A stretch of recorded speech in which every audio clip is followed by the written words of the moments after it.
Hi guys, I hope you all are good. So we are going to launch GPAT to Niper channel for the GPAT aspirants. So we try to provide all the topics or guidance regarding GPAT and Niper preparation and proper timetable schedule for the preparation and MCQs practice too on this channel. Okay, so today I want to take one introductory class. You can say that orientation session. So after passing 12 exam, जब आप 12 exam pass करके आ जाते हैं तो you have a question in your mind, should I go for pharmacy education? What is B form or D form? What the scope of pharmacy in my life? So in next slide I discuss details about B form and their scope. And when you complete the B form, then you have question, what should I choose? What should I go for, pharmacist job और higher education? मुझे pharmacist job के लिए जाना चाहिए या higher education के लिए? और अगर आप higher education like M pharm, pharma MBA, MS pharm, PhD आप जब इसके लिए जाते हो तो अब आता है एक GPAT एग्ज़ाम।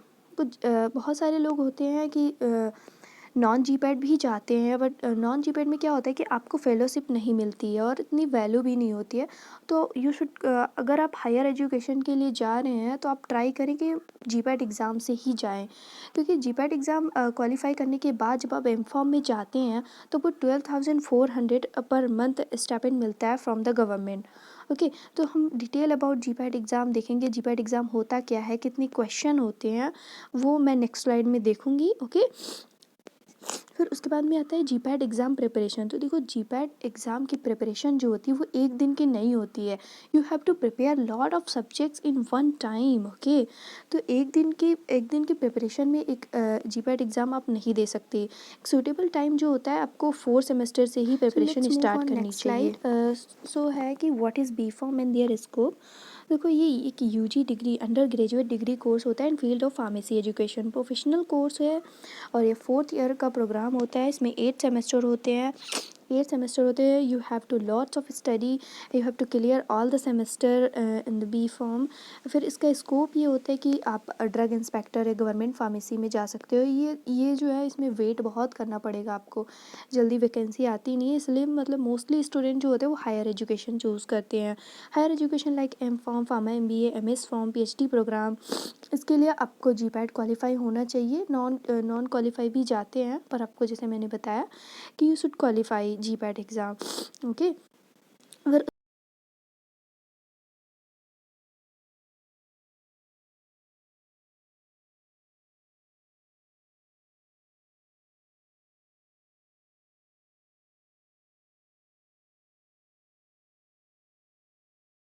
सी एप्टीट्यूड टेस्ट होता है, कॉम्पिटिटिव एग्ज़ाम होता है, MCQs बेस्ड होते हैं। इसमें 125 क्वेश्चन होता है। You get 4 marks on 1 correct answer. 500 marks का होता है। इसमें नेगेटिव मार्किंग्स भी होती है और ये कंडक्ट बाय NTA इसको कंडक्ट कराता है। आपको प्रिपेयर होना पड़ेगा इसके लिए। और GPAT 125 और GPAT एग्ज़ाम के बाद में ही आप एलिजिबल होते हो नाइपर एग्ज़ाम के लिए। Okay,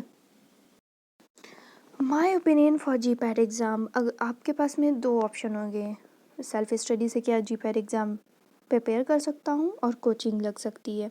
so if you go for self study then सब tips here. Firstly you go through from GPAT syllabus and read previous year question paper. आप जब previous year question paper पढ़ोगे तो आपको आइडिया लग जाएगा कि मतलब किस टॉपिक से कहाँ से क्वेश्चन ज़्यादा पूछे जाते हैं। आपको ये भी आइडिया हो जाएगा कि मतलब मेजर सब्जेक्ट कौन से हैं, माइनर सब्जेक्ट कौन से हैं।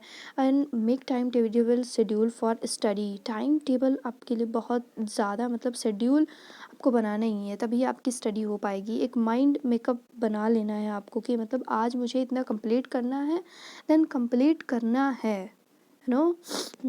ये होता है सेल्फ स्टडी, मतलब इसमें ये होता है। कोचिंग भी आप ले सकते हो अगर नहीं हो पा रहा है। Target GPAT 2023। Okay, so when you start the preparation you keep 3 things in your mind: consistency, strategy and confidence, and just believe in yourself and go for it.